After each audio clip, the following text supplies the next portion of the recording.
You find me again on the hunt for ancient temples.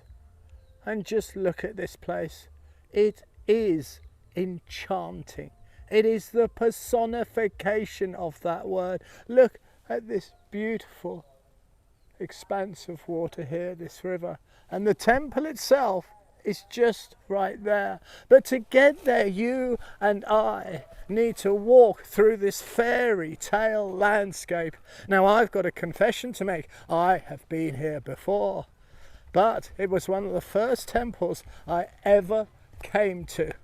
It's an awful long way away from my home, but I'll tell you what, when you see something as staggeringly beautiful as this, you will never forget it. And that's why I've come back to film it today. A walkway has been built between the two parts of the moat, and it's little more than a rough path. What you can't see probably on the screen is the way the leaves are tumbling down just as I'm walking forward. Look at this tree that just stands above this temple. I don't usually walk you in, do I? I just appear before you with my usual bolsterous opening, which I shall be doing in just a moment. But there's a serenity here. There's a peacefulness. There's a cathedral to calm. And there's no way I could not walk you towards this fantastic temple. This, quite simply, is one of the most beautiful temple settings I know of. It's not the prettiest temple, but my goodness, what surrounds it is devastatingly beautiful. It's a bit like something out of an Arthurian legend, you know, King Arthur, the Lady in the Lake, and the sword Excalibur.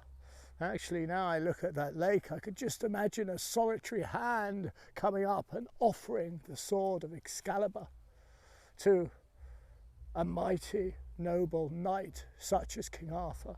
It honestly is a really, really special place. If somewhere sort of could reek, you know, smell intensely of the past and of ancients and of a mystical wisdom, then right here would be that place. And it's Prasat Tar Prom. It is, well, it was built in about the 13th century, and we believe by King Jayavarman VII, the great builder king. And it is all part of one huge ancient city. But for just the next few moments, look upon it and wonder. And if you look just there, what you'll see is the benevolent face of Buddha looking down upon us. This, quite simply, is going to be a very short video, but no matter what angle I point the camera, no matter how you film this place, it's a bit like one of those movie stars or models that's just irritatingly beautiful. No matter what angle you take a shot from, it just sparkles and shines, this place. It's like it's almost just floating on the greenery in the verge, isn't it, in this shot? If you look at it right there, it's just magical. I don't know why these temples give me all sorts of different emotions. I came from a temple a couple of days ago which basically didn't want me there. I kept falling over, tripping over, I hurt myself, my equipment stopped working. But this place, it's the complete opposite. Inside, there's literally nothing to see, which is strange. A place with such a huge heart turns out to be hollow. It seems that the heart of this place is not on its inside, but it's outside, out here amongst nature.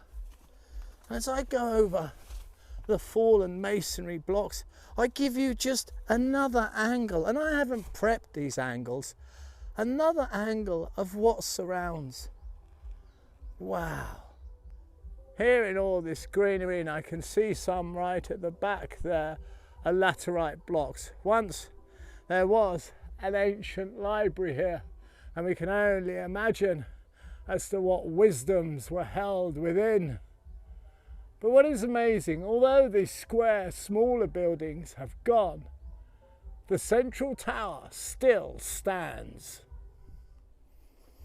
And it is an absolute miracle that this temple still stands. I mean, you've got to think about it. It has been standing here for nigh on 1,000 years in the furnace-like heat of Asia, and then it gets battered by those monsoon rains. And if all that isn't bad enough, the biggest assault of course is from the jungle itself, that is trying to get in between these blocks and separate them with its trees and its plants. But somehow, probably with the help of those ancient gods, it stood it all. It stood the test of time.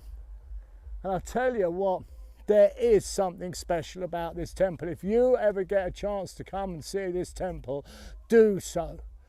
The scenery around it is just stunning. As I say, it's like something from a fairy tale, an Arthurian legend, and I love it so. I really do love this one, and I hope very much hope that you've enjoyed this little trip round an ancient site this far away in a mystical land. And if just by chance you could help me build up a library of sites just like this, these ancient abandoned temples, then I would be truly grateful.